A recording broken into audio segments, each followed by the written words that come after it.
సచిన్ రాజ్ అత్యాధునిక world class physiotherapy treatment తో అన్ని రకాల నొప్పులకు శాశ్వత పరిష్కారం. నమస్తే, వెల్కమ్ టు సుమన్ టీవీ. నేను విష్ణు. ప్రస్తుతంతో పాటు ప్రపంచ రికార్డుల గ్రహీత, బహుముఖ ప్రజ్ఞాశాలి, కవిరత్న, ఐఏఎస్ హోదా గల retired commercial taxes deputy commissioner doctor Chintala Srinivas garu ప్రస్తుతంతో పాటు ఉన్నారు. వారితో మాట్లాడదాం.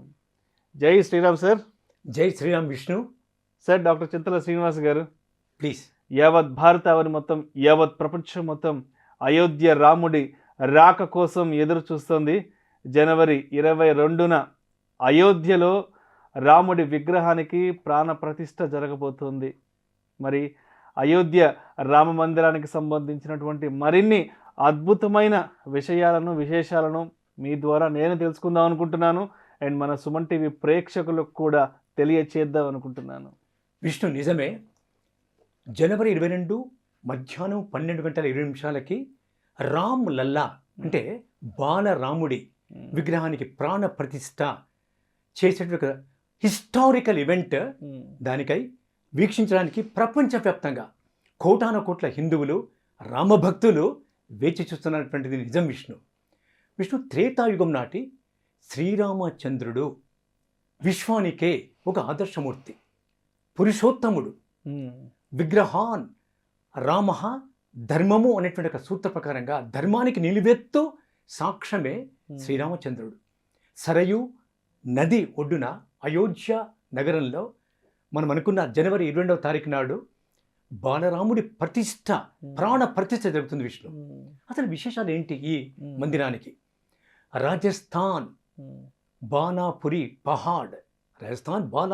పహాడ్ శాండ్ స్టోన్ ఒక పింక్ రంగులో ఉంటుంది. విష్ణు, ఆ కలర్ స్టోన్ ఎన్నుకున్నారు. ఎందుకంటే విష్ణు, అది ప్రత్యేకమైన రంగు గలది. రంగు ఎప్పటికి కూడా వెలసిపోనిది, కఠినంగా ఉండేది.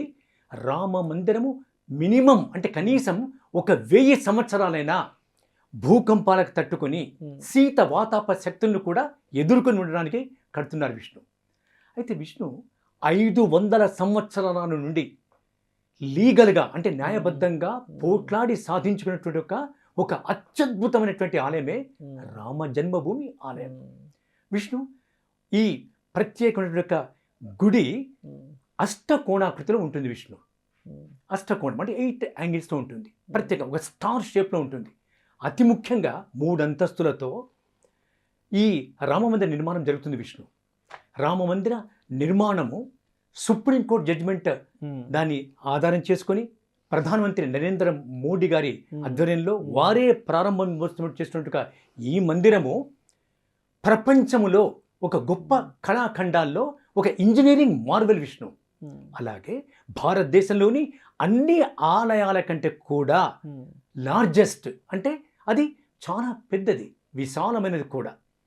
ఈ మందిర నిర్మాణానికి వాడుతున్నది ఆ pink stone, Rajasthani pink stone. అయితే ఫౌండేషన్లో 2000 అడుగుల లోతున టైం క్యాప్సూల్ పెడుతున్నారు. విష్ణు, ఎందుకు విష్ణు టైం క్యాప్సూల్ ఎందుకంటే ఎలాంటి ప్రకృతి వైపరీత్యాలు సంభవించినా ఈ రామ మందిరము, బాలరాముడి విగ్రహము ప్రతిష్ఠించినట్టుగా చోటు గర్భగుడితో సహా తెలుసుకోవడానికే టైం క్యాప్సూల్ 2000 feet.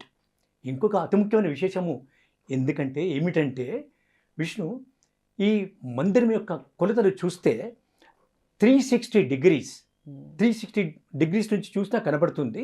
అయితే 360 feet ఎస్ఎఫ్టీ దాని యొక్క పొడుగైతే వెడల్పు మనకి 235గా ఉంటే 161 feet ఆ గుడి యొక్క ఎత్తు. విష్ణు, ఈ బిల్డింగ్ కన్స్ట్రక్షన్లో, రామ మందిరం యొక్క బిల్డింగ్ కన్స్ట్రక్షన్లో ఫౌండేషన్లో మీకు ఒక విచిత్రమైన విషయం, ఒక విశేషం ఉంది. ఏమిటంటే ఉక్కు కానీ ఇనుము అంటే స్టీల్ కానీ ఐరన్ కానీ వాడడం లేదు. చాలా గొప్ప విశేషం. ఓన్లీ స్టోన్స్ మాత్రమే వాడుతున్నారు. స్టోన్స్, అలాగే రాగి, కాపర్, చెక్క అంటే వుడ్, తర్వాత వైట్ సిమెంట్, ఈ మూడిటి యొక్క కాంబినేషన్తో ఎల్ఎన్టీ మరియు టీసీఐ వాళ్ళ యొక్క అద్భుతమైన ఇంజనీరింగ్ నైపుణ్యంతో ఈ మందిరాన్ని అత్యద్భుతంగా తీర్చిదిద్దుతున్నారు. విష్ణు, సరే, 3 అంతస్తులుగా ఉండే ఈ రామాలయంలో గ్రౌండ్ ఫ్లోర్లోనే రామ్ లల్లాను ప్రతిష్ఠిస్తున్నారు. విష్ణు, మీకు ఒక మాట చెప్పాలి విష్ణు, లల్లా అంటే ఏమిటి? అందరూ రామ్ లల్లా అంటే ఎవరు ఏంటని చాలా మంది అడుగుతున్నారు. నిజం మీరు చెప్పింది. లల్లా అంటే విష్ణు అర్థం బాలుడు, రామ అంటే బాలరాముడు, చిన్నపిల్లవాడు. రాముడి అవతారం కూడా మీకు తెలిసినట్టుగా దశావతారాల్లో 7వదైతే తనకు ముందు పరశురాముడు. అలాగే మహాభారతంలో, ఇది రామాయణం, మహాభారతంలో బలరాముడు ఉంటాడు. ముఖ్యంగా శ్రీరాముడి తర్వాతే శ్రీరాముడి తర్వాతే శ్రీకృష్ణుడు. అయితే 7వ అవతారంగా దశావతారాల్లో ప్రసిద్ధి చెందినటువంటి ఒక రాము లల్లా అంటే బాలుడు. విష్ణు 61 ఇంచెస్ ఈ బాలరాముడి విగ్రహాన్ని మన గ్రౌండ్ ఫ్లోర్లోనే ప్రతిష్ఠిస్తున్నారు. దట్ ఈస్ ప్రాణ ప్రతిష్ఠ. మీరు నన్ను అడగచ్చు, ఆగమశాస్త్ర ప్రకారంగా వాస్తు శాస్త్ర రీత్యా విష్ణు ఏ విగ్రహాన్ని మనం ప్రతిష్ఠించినా దానికి ప్రాణ ప్రతిష్ఠ చేయాలి. అవును సార్. ఎస్, ప్రాణ ప్రతిష్ఠ చేస్తే అందులో అత్యద్భుతమైన ఒక పాజిటివ్ వైబ్రేషన్స్ వస్తాయి. ఎగ్జాక్ట్లీ. భక్తులు ఈ విగ్రహం కాదు విష్ణు, దైవమే అందులో ఉన్నప్పుడు దైవ స్వరూపమే. అయితే దేవుణ్ణి మనము ప్రార్థించినప్పుడు పాజిటివ్ వైబ్రేషన్స్తో కనెక్ట్ అవుతాం. మనసులో కోరిన కోరికలన్నీ కూడా దేవుడికి నివేదించబడి అవి సిద్ధించడానికి మనకు ఉపకరిస్తాయి, దివ్యానుగ్రహాన్ని పొందేలా చేస్తాయి. 61 ఇంచెస్ స్వామి విగ్రహం అయితే ఈ అత్యద్భుత ఆలయ నిర్మాణం, దానికి ప్రత్యేకించి వాస్తు శిల్పులు, అతి ముఖ్యంగా ఆర్కిటెక్చరల్గా సోంపూరి వాళ్ళు విష్ణు, సోంపూరి చంద్రకాంత్ ప్రపంచ ప్రఖ్యాత వాళ్ళు ఎవరంటే ఆర్కిటెక్ట్స్. వాళ్ళే ఈ రూపకల్పన చేశారు. నగరి లేదా నగర రెండు కూడా కరెక్టే. నగర శైలిలో పింక్ స్టోన్తో సోంపురి వాళ్ళ రామచంద్ర, వారి కుమారుడు ఆశీష్ మరియు నిఖిల్, ఈ ఇరువురు కూడా లీడ్ తీసుకుంటూ వారి దర్శకత్వంలో ఈ మందిర నిర్మాణం చేస్తున్నారు విష్ణు. అయితే ఈ మందిరం యొక్క ప్రత్యేకత ఇంకేంటి విష్ణు? 10 లక్షల మంది, 1 మిలియన్ 10 లక్షల మంది ఒకేసారి కూడా ప్రాంగణంలోకి, అంటే ఆ అత్యద్భుత స్థలంలోకి రావచ్చు విష్ణు. 2 ఎకరాల 7 గుంటలు, 2.7 ఎకర్స్ ఈ వైశాల్యము. 100 ఎకర్స్ని మన భారత ప్రభుత్వం కేటాయించింది విష్ణు ఈ విశాలమైనటువంటి రామమందిరం యొక్క నిర్మాణానికి.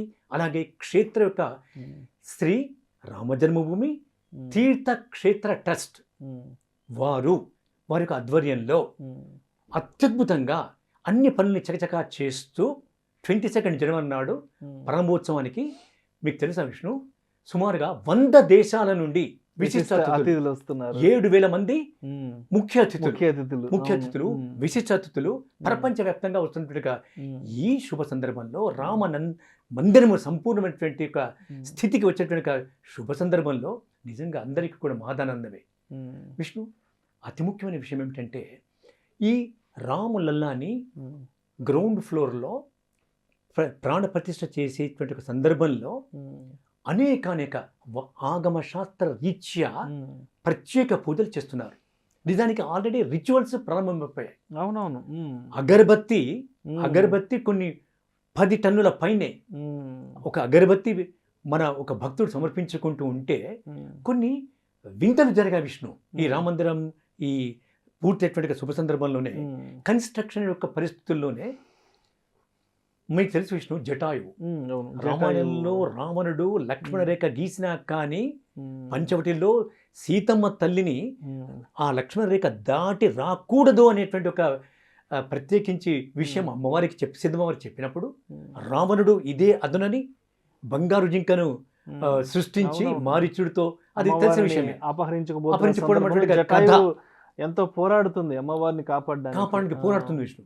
ఇది మనం ఎందుకు అనుకుంటున్నామంటే రామాయణంలోని ప్రతి ఘట్టాన్ని, రాముడి జననం, రాముడి బాల్యం, శ్రీరాముడి లీలలు, వీటన్నిటి కూడా చిత్రీకరిస్తూ రామ మందిర గోడలపై అటు గ్రౌండ్ ఫ్లోర్లో, మొదటి అంతస్తులో, అలాగే 2వ అంతస్తులో, మొత్తం 3 ఫ్లోర్స్ విష్ణు రాముడి లీలలు, బాల్యం, అలాగే దర్బార్, శ్రీరామచంద్రుడు కొలువు తీరినటువంటి ఒక ఆస్థానం దర్బార్, వీటన్నిటిని కూడా ప్రత్యేకించి నగరశైలిలో రూపొందిస్తున్నారు విష్ణు. అయితే ఈ ఆలయ సందర్శనంలో అతి ముఖ్యమైనటువంటి మరొక ఘట్టము ఒక అంశం ఏమిటంటే గంట విష్ణు. గంట అవును. గంట అంటేనే ఆ శబ్ద తరంగాలతో పాజిటివ్ వైబ్రేషన్స్తో ఒక భక్తుడి లేదా సందర్శకుడి అన్ని రోగాలు, నాడీ వ్యవస్థ, రక్త ప్రసరణ వ్యవస్థ అవన్నీ కూడా ఒక స్థితికి వస్తాయి విష్ణు. ఆ ధ్వని తరంగాలతో it has magnetic and electrifying wonderful immunity స్థాయిని పెంచేటువంటి తరంగాలు విష్ణు. అయితే ఈ 2100 కిలోల బరువు గల గంట విష్ణు 6 అడుగుల ఎత్తుతో 5 అడుగుల వెడల్పుతో 20 లక్షల రూపాయలు వెలగల గంట తయారైంది విష్ణు. 20 lakh rupees. సో అయితే ఈ సందర్భంలో రామ మందిరానికి ఉన్న ప్రత్యేకత ఏంటంటే 1000 yearsకి పైన ఎలాంటి ప్రకృతి వైపరీత్యాలైనా ఎదుర్కొనే అమోఘ శక్తి రామ మందిరానికి మన వాళ్ళు కల్పించారు విష్ణు. అందరూ కూడా అయోధ్య నగరాన్ని, అయోధ్య శ్రీరామ మందిరాన్ని దర్శించుకొని శ్రీరామచంద్రుడి వారి కృపా కటాక్షాలకి వారు ప్రత్యేకించి అనుగ్రహాన్ని పొంది జీవితంలో సుఖశాంతుల్ని, సకల ఐశ్వర్యాన్ని, అష్టైశ్వర్య సుఖ సంపత్తు, యశస్సు, కీర్తి, భోగ భాగ్యాల్ని పొందగలరని ఈ వాస్తు ప్రకార రీత్యానే కట్టినటువంటి ఆగమ శాస్త్రరీత్యా కట్టినటువంటి ఈ ప్రత్యేక మందిరాన్ని ప్రపంచంలోని అన్ని మందిరాల్లో ఒక అత్యద్భుత స్థానాన్ని పొందుతుందని మనకు చెప్పడంలో ఎలాంటి అతిశయోక్తి కూడా లేదు Vishnu. Thank you so much doctor Chintala Srinivas garu. జనవరి 22వ తారీఖు కోసం నిజంగా ప్రపంచం మొత్తం కళ్ళల్లో ఒత్తలేసుకుని ఎదురు చూస్తున్నారు. అండ్ ఇప్పటికే అక్షతలు కూడా ప్రతి ఒక్క ఇంటికి చేరుకున్నాయి. అవును విష్ణు. అండ్ అంటే ఎంతలా అంటే చాలా అంటే రిమోట్ విలేజెస్ కూడా ప్రతి ఒక్క ఇంటికి అక్షతలు చేశారు. అండ్ ఆ రోజు కూడా దేశవ్యాప్తంగా ఆ రోజు అంటే 22వ తారీఖుని ఒక దీపావళి పర్వదినం లాగా జరుపుకోవాలి. ప్రతి ఒక్క మందిరంలో ఆ రోజు పెద్ద ఎత్తున ఉత్సవాలు జరుపుకోవాలంటూ కూడా అందరూ కూడా ఆ యొక్క ఏర్పాట్లలో నిజంగా అందరూ సిద్ధంగా ఉన్నారు, అందరూ అయిపోయినారు. 22వ తారీఖున దీపావళి మామూలుగా మనకు అక్టోబర్, నవంబర్లో వస్తుంది. బట్ ఈసారి జనవరి 22వ తారీఖునే దీపావళి పర్వదినం రాబోతోంది. సో అంతటి అత్యద్భుతమైన ఆ రోజు కోసం కూడా యావత్ ప్రపంచం అంతా ఎదురు చూస్తుంది. Thank you so much sir. Rama మందిరానికి సంబంధించి ఎంతో అత్యద్భుతమైన, అద్వితీయమైన, అమోఘమైన, అజరామరమైన విషయాలను మీ ద్వారా తెలుసుకున్నాను. మన సుమన్ టీవీ ప్రేక్షకులు కూడా తెలియజేయగలిగింది సార్. జై శ్రీరామ్ సార్. ధన్యవాదాలు విష్ణు. జై శ్రీరామ్.